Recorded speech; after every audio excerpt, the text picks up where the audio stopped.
I'm not priding myself to be a striker. I am a grappler foremost. So if you have a problem with that, like Khabib says, his father's plan, I'm coming out there with a purpose, and it's to take you down and drown you, and that's it. Is it exciting to...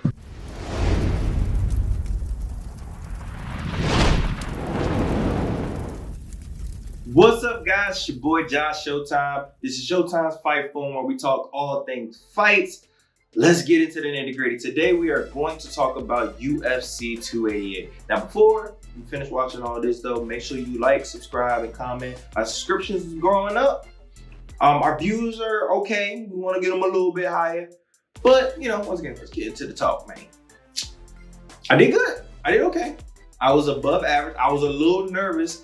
I did my predictions, like I said, every single week. I ended up 3-2, still a winning record. I'll take it. 5 fights, and I do like when they do go to odd numbers. So once again, I can at least know if I'm having a winning or losing record. I don't believe I haven't had a losing record so far this year. I think actually I might have had one pay-per-view I was like completely off. But outside of that, I've been all dubs, so I'm taking that. So yeah, I'm 3-2. So my overall record right now is 12-7-1. Let's get it. All right, and we already halfway through the year, so we're gonna keep that up, y'all. And once again, if y'all did win any money betting on anything that I said, make sure y'all hit my Cash App at Showtime Sanders. And you know, any kind of money is gladly appreciated. I like to do this because it's a good stress relief, and also I'm passionate about this combat sports. Also, I'm trying to get paid, so let's just keep it stacked. Overall, fight card was decent. I thought ONE FC actually was better. And let's also, we'll talk about ONE FC at the end. I do want to talk about Stamp, and also want to talk about DJ, things like that a little bit. Yeah, but it was a great weekend of fights, period. We got Canelo, we had ONE FC, and we also had UFC. But once again, we're talking about the UFC card strictly right now. And that card was pretty cool. I will say, Phil Hoss, ever since he came onto the Ultimate Fighter, I believe, yeah, it was the Ultimate Fighter, and they hyped him up as the next John Jones, and he got flatlined. I kind of was like off of him.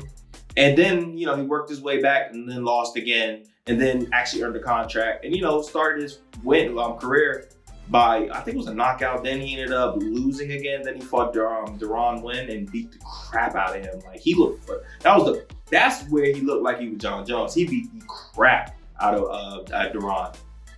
But this was a fight that was kind of a setup for him to take an L, and he did exactly that. That knockout was hellacious. He looked decent, honestly, until he didn't. And that punch didn't look like it was a hard punch. It was just an accurate one. And the way he fell is kind of scary. Like, it was a little bit. But he seems to be fine now, which is the most important thing.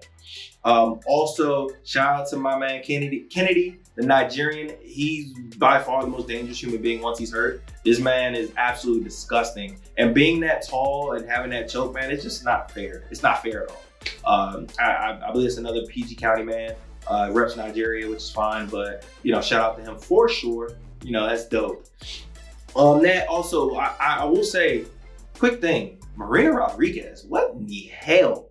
Like, that was by far if you know we have the performance of the nights and things like that, this was the worst performance of the night was Marina Rodriguez. She looked terrible. I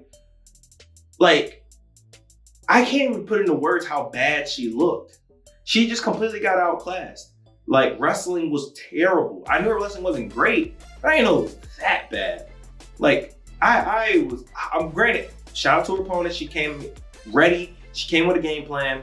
And she's a very versatile fighter. Her striking is definitely wild and crazy. And her wrestling is her go-to. You know, like a lot of Brazilians, they're wrestling jiu-jitsu. But overpowered her, over-muscled her. Like, it was just absolutely crazy. Like good win. But Marina Rodriguez, I just don't know what else to say. I'm disappointed because I love her game, but that was just not it at all. Drew Dober, upset loss. Matt looked good, like crazy knockout. Like, I wasn't expecting that. The stoppage wasn't my favorite, but at the same time, like, Drew, you can't keep getting knocked down like this, bro. Like, you look like Crimson Chin. You gotta fight like it. So it is what it is. Then now let's get to the main card. Let's talk about not the real fights. All these are real fights. I'm sorry, but the real reason why everybody was there, which was the main card. What in the heck was Gracie doing? Like, bro, I understand you're a ground fighter, just like most Gracies, but you fought like you was in the 80s. You fought like Royce. Like, you had no stand-up whatsoever and got pieced up. And then try to pull guard, but did nothing when you was on bottom. It was a terrible showing. Like, the fight wasn't that good. And Charles did what he needed to do. And I did call that he was going to win the unanimous decision. I thought it was going to be a stoppage, but, you know, he doesn't pack enough power, I guess, to be able to get the finish. But he looked good, though. Charles, you look great in this fight. Yeah, and Kron, you look like I don't want to disrespect Bellator by saying you look like a Bellator fighter, but you look like a regional fighter. You can't be in the UFC fighting that kind of style unless your jiu-jitsu is literally goated. And it's good, it's great, but it's not goated, clearly. Or else when he was on bottom, you would have completely took advantage, but you didn't. But that's beside the point. Let's go ahead and move on to the next fight that was actually a little better than that. And that was long. Anyways, it was Masvidal versus Diego Lopez.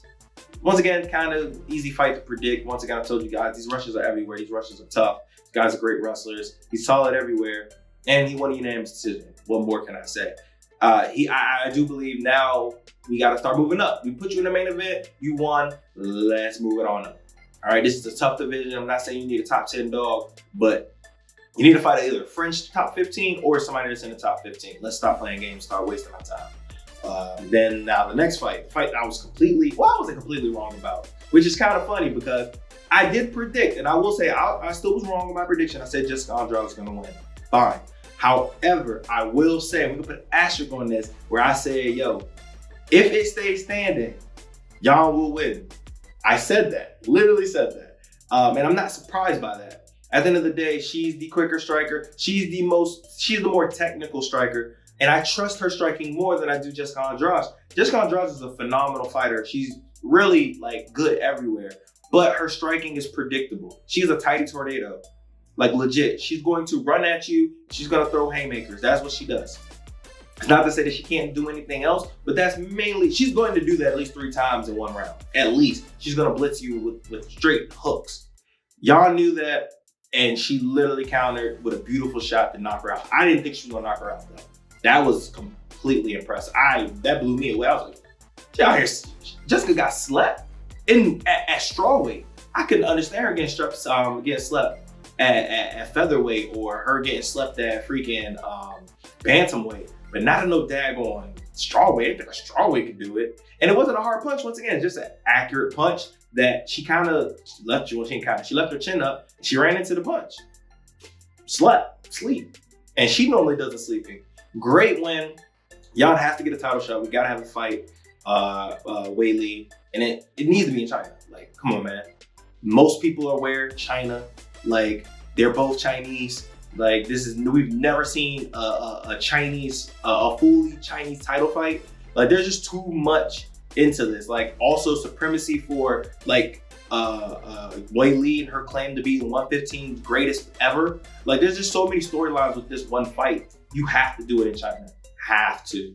I don't know all the Chinese stadiums and stuff like that, but whatever's the biggest one, that needs to be there, 100%.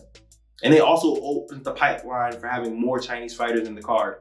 100% down for it. It needs to happen today. So UFC, don't botch this up. Please don't botch this up. It needs to happen.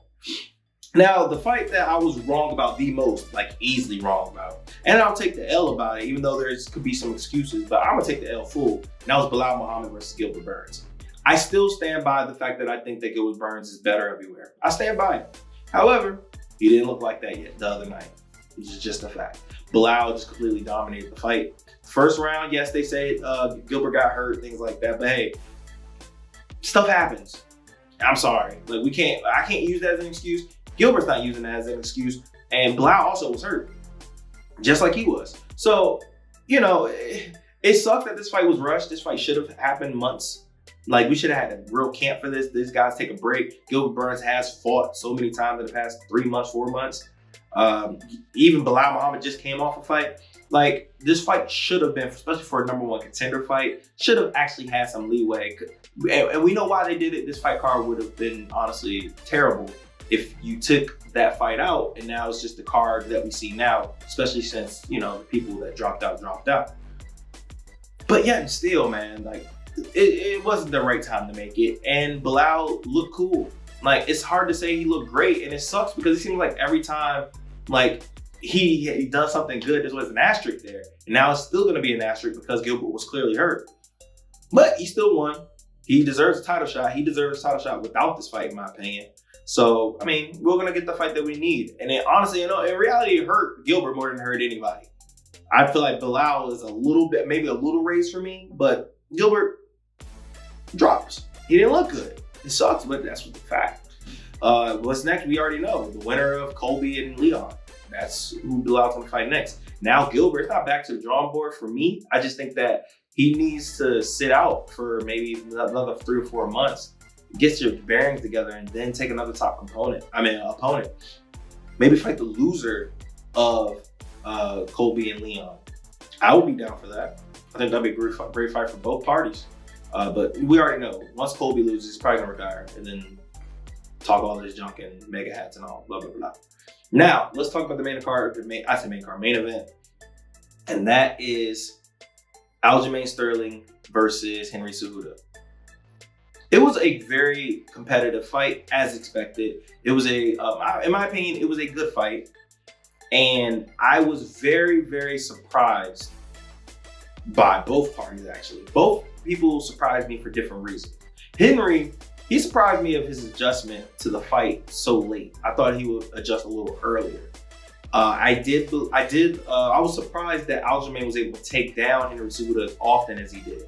That would surprise me completely. I knew he would be able to get him down. That's one thing I will say. I'm not surprised by that. It's MMA. The gold medals get thrown away. Once I saw Yo Romero get taken down by Brunson, I knew anybody can get taken down. And also, I think Chris Weidman also took down Yo. Like, once I realized anybody's getting taken down, it's a wrap. So, and then Khabib got taken. Like, I'm going to tangents, but anybody can get taken down. Henry Cejudo might be on paper the best wrestler to ever compete in the MMA, just because he's a gold medalist. But you also have Bo Nix now and other people that's coming up in the ranks. But yet, still, like, Aljamain Sterling is a very credible wrestler. His MMA wrestling is elite, and we saw that. They both were able to take each other down. But I knew the biggest thing, and the reason why I went with Aljo was going to be his pace and his pressure. Aljo has now, ever since that Yan loss, has been able to adjust his pressure for a 5-round fight. And now he's able to take some rounds off, but also be able to keep the pressure on you for rounds that he knows he needs. First round was easy. I scored a 3-2 Aljo. I thought Aljo won 1, 3, and 5. No, 1, 3, and 4. I thought Henry won 5 easily, which is kind of weird because one judge gave it to Aljo. I didn't agree with that at all. But in the second round was Henry, because I thought he landed the harder punches. But yeah, first round went great for Aljo. I thought that was a very, not a dominant round, but a very assertive round. That was I'm not playing with you. I'm the champion and this is my ring round. And that was very good. I thought he played it pretty perfectly the first round. Second round, Henry adjusted a little bit, and I thought he started landing bigger shots versus Aljo, and Aljo really wasn't liking it. Third round was very competitive, honestly, very, very competitive, but I thought Aljo, with the pace and the takedowns and the pressure and accumulating punches, was able to outland him more, and he was the aggressor. And honestly, Henry wasn't landing much. He wasn't really doing much than leg kicks.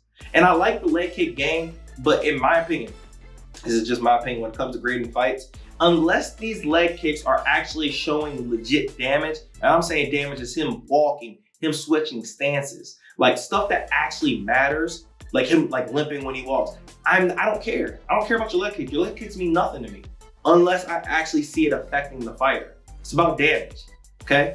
I don't care if his leg is red. Yeah, he's pale as ever. That's why. Of course, you could just flick him and his leg will be red. I don't care about that.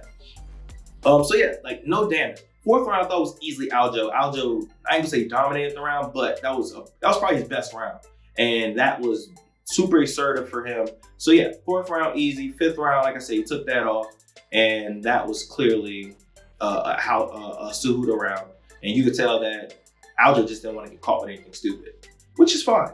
But now we have and still. If Henry's gonna fight again, which I don't think he should, just retire, bro. But if he is, and become a coach. But if you are, fight Morale. Like 2 guys that love to wrestle, or 2 guys that can wrestle, That pace on Merab is ridiculous. And what he did to Jan, nobody's ever done. He's the only one that clearly, easily beat Merab. Like, there's no debate who won that fight. So we would love to see that fight. And Aljo is obviously going to fight Sean O'Malley, which is a tailor-made fight for him. But we'll see. It's some MMA. He can very well get caught and then have to dab again. So I want to know what you guys think about this card. Definitely leave a comment. And my quick thoughts about DJ, because I know this is going a little long. DJ is definitely older in the tooth now, but he looked phenomenal. I know a lot of people are like hooping on the fight. The fight wasn't that great, but I'm blaming Morales. Well, I'm blaming Morales over DJ. DJ was aggressive. DJ was going for the finish, going for the fight. Morales was when he was tired, he was just hugging and pushing him against the cage. And he knew he was bigger, so he just used his size to be able to last those 5 rounds. But it's clear cut who was better. DJ. DJ is an absolute beast. Like with the more wins he's getting, he's kind of like LeBroning right now, bro. Like he's older. And granted, he's not 40 or nothing, but in MMA age and also in his weight classes, he's old. And this man is still dominating. Like power to this dude, bro. Like, he's ridiculous. But I want to know what you guys think, man. As always, comment, share it, like it. Let's continue to get these views and this viewership up, man. Thank you as always, and make sure y'all stay blessed.